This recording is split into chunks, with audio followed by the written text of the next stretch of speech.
premier congrès du mouvement pour un changement démocratique au Zimbabwe, Nelson Chamisa est élu dirigeant du parti.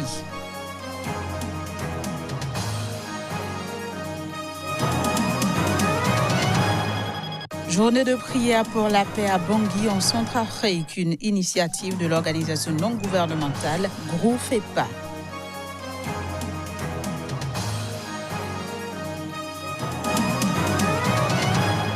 Puis au Nigeria, de nombreux réfugiés se reconstruisent peu à peu avec le soutien des organisations non gouvernementales.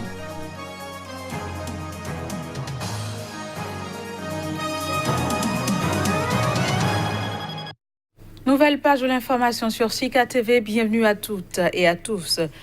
Nelson Chamisa est élu dirigeant du principal parti d'opposition du Zimbabwe, le Mouvement pour un changement démocratique, MDC.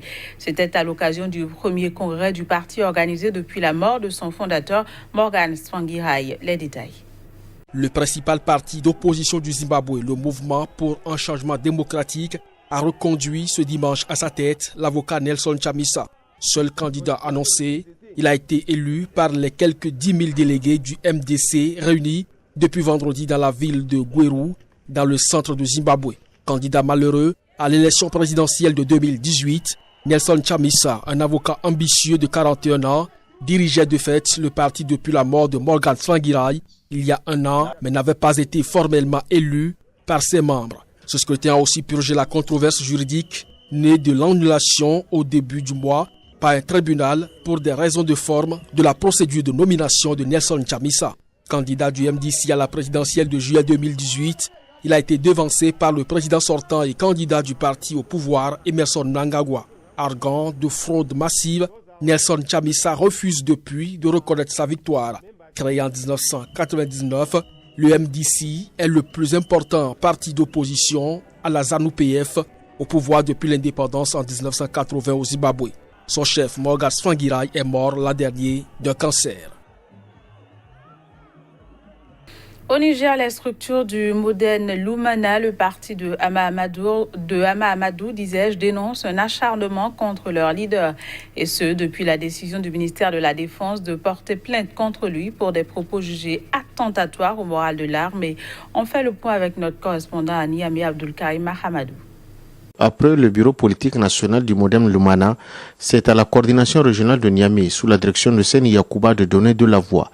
La structure a organisé une séance de lecture du Saint-Coran et d'invocation au profit de Hama Amadou face aux épreuves qui, selon le parti, lui sont injustement imposées par ses adversaires politiques au pouvoir. Ses partisans dénoncent un acharnement et rejettent les accusations du ministère de la Défense qui a porté plainte contre lui. Nous assistons à une déconfiture et une débandade politique couronnée par une incapacité notoire de ce régime à trouver des solutions idoines aux maux qui minent le Niger et son peuple. La seule interrogation du chef de file de l'opposition sur l'origine des crimes, les motivations et les cibles réelles qui déstabilisent. Toutes ces manœuvres, selon les fidèles de Hama Amadou, visent à lui ôter toute envie de revenir au pays et de se présenter aux prochaines élections présidentielles de 2021. Mais advienne que pourra, estiment ses partisans, Hama Amadou va bientôt rentrer au pays et il sera le porte-flambeau du Modern Lumana. Nous constatons en 8 ans de malgouvernance jamais égalée en Afrique noire que le point faible de ce régime reste et demeure le refus d'assumer sa responsabilité sur toutes les dérives, et cela est tristement toujours amputé, malheureusement, à un adversaire politique considéré méchant. La jeunesse de Lumana, de Niamey, apporte son soutien à la déclaration du bureau politique national du Modern FA Lumana Africa en date du 24 mai 2019. Apporte son soutien indéfectible au président du parti qui reste et demeure le seul et unique candidat aux prochaines élections présidentielles. Nous avons choisi son excellence à Hama Amadou. En contre-attaque, les partisans du chef de file de l'opposition exigent une enquête parlementaire sur le ministère de la Défense. Au Soudan, les mouvements islamistes font bloc derrière les militaires pour préserver la charia. Jusqu'à présent, ces formations islamistes sont restées à l'écart du soulèvement populaire inédit déclenché en décembre dernier dans le pays. Dans l'espoir d'un maintien de la charia en vigueur au Soudan depuis 3 décennies, les mouvements islamistes font bloc derrière les militaires dont les négociations avec les chefs de la contestation sur le transfert du pouvoir aux civils sont au point mort. Ces formations islamistes n'ont pas rejoint l'Alliance pour la liberté et le changement, fer de lance de la contestation, qui est en désaccord avec le conseil militaire ayant succédé à l'ancien président Omar el-Béchir. Et ce, au sujet de la direction et de la composition du futur conseil souverain censé assurer la transition pour 3 ans. Chaque camp souhaite prendre la tête de cette instance clé et en ravir la majorité des sièges. Nous sommes d'accord sur un gouvernement civil formé de technocrates, mais le Conseil souverain doit être dirigé par les forces armées car il y a un problème de sécurité dans le pays, a affirmé Hassan Rik, chef adjoint du Mouvement pour la réforme islamique, groupe dissident du parti du Congrès national NCP précédemment dirigé par Omar el-Béchir. Sous le régime de l'ancien président, la charia ou loi islamique était la source de la législation. Selon les défenseurs des droits de l'homme, cela a donné lieu à des abus comme la flagellation des femmes pour comportement indécent. L'ONG Groupe FEPA a organisé une journée d'intercession et de repentance. C'était à Bangui, la capitale de la République centrafricaine. Le point avec Hubert-Marie Djamali. Une centaine de participantes, en majorité des femmes, ont approfondi la réflexion autour du thème « Femmes de Centrafrique, lève-toi, jeûne et prie pour la délivrance de ton pays ». C'est le groupement des femmes agro-pastorales pour la lutte contre le VIH-Sida, GROFEPA, de Madame Tina Marguerite Touadéra, qui a initié cette activité. Si la femme se lève dans la prière, le Seigneur agit. Et nous croyons que le Seigneur a entendu nos prières et que le Seigneur va penser les plaies du peuple centrafricain. La cérémonie a été précédée par 2 journées de jeûne et de prière impliquant toutes les femmes sans distinction de confession religieuse dans chacune des églises et mosquées de la capitale et de l'arrière-pays. Bien même que les musulmanes sont en plein carême, mais elles se sont jointes à leurs sœurs chrétiennes pour invoquer le bon Dieu pour la repentance et pour la délivrance. Donc nous nous sommes levés toutes ensemble d'un même pied, vraiment pour célébrer cette journée. Les 3 journées de jeûne et de prière visent à sensibiliser et à motiver les femmes pour une repentance sincère. Dans ce contexte de crise, il s'agit de les mobiliser afin qu'elles engagent le pays dans la voie de la paix et de la cohésion sociale. Au Bénin, les membres de l'Observatoire de la déontologie et de l'éthique dans les médias étaient face aux médias ce vendredi. Objectif, procéder à l'investiture et à la présentation de la 8e mandature aux couches socio-professionnelles. La 8e mandature de l'Observatoire de la déontologie et de l'éthique dans les médias est officiellement investie dans ses fonctions. Les membres du bureau ont été présentés aux différentes couches socio-professionnelles et aux partenaires techniques et financiers de l'organe. Comme nous avons été installés dans un contexte éminemment électoral où toute notre mandature doit circuler dans une zone de turbulence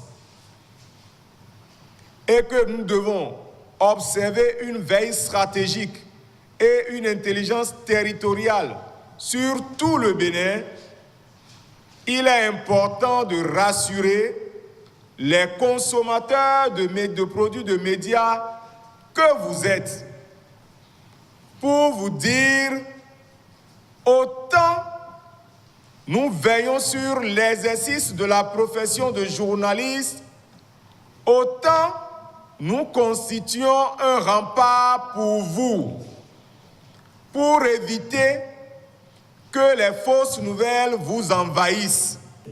Créé depuis 20 ans, l'ODEM a pour objectif de faire observer les règles de déontologie et d'éthique dans les médias, de protéger le droit du public à une information libre, complète, honnête et exacte, et de défendre la liberté de la presse. Au Nigeria, nombreux sont les réfugiés qui se reconstruisent peu à peu, et ce avec le soutien des organisations non gouvernementales. Suivez ici quelques réfugiés nigériens qui expliquent comment ils s'y sont pris pour s'offrir une nouvelle vie.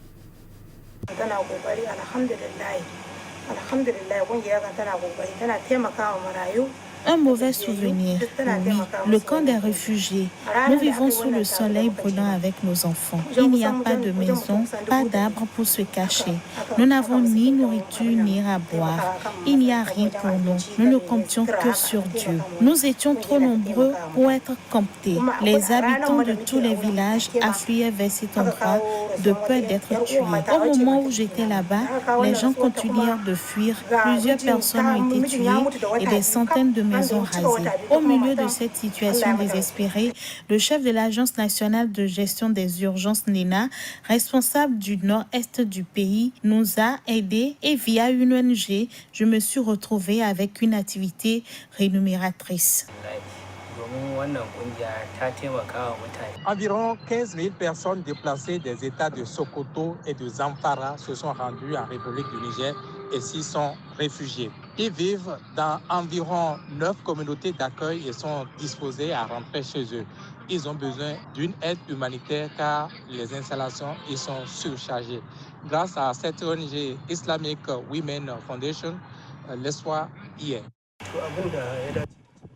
Nous apprécions l'effort consenti par des structures non étatiques au Nigeria. C'est le lieu ici de rendre un hommage mérité à cette ONG Islamic Women Foundation pour tous ses appuis dans le domaine d'assistance des personnes en difficulté au Nigeria. On reste au Nigeria où le gouverneur de Lagos, Akinwumi, est au terme de son mandat. Dans ce contexte, a été organisé en son honneur un match auquel on prépare plusieurs légendes du football africain. Le point avec Abdoulaye Issa.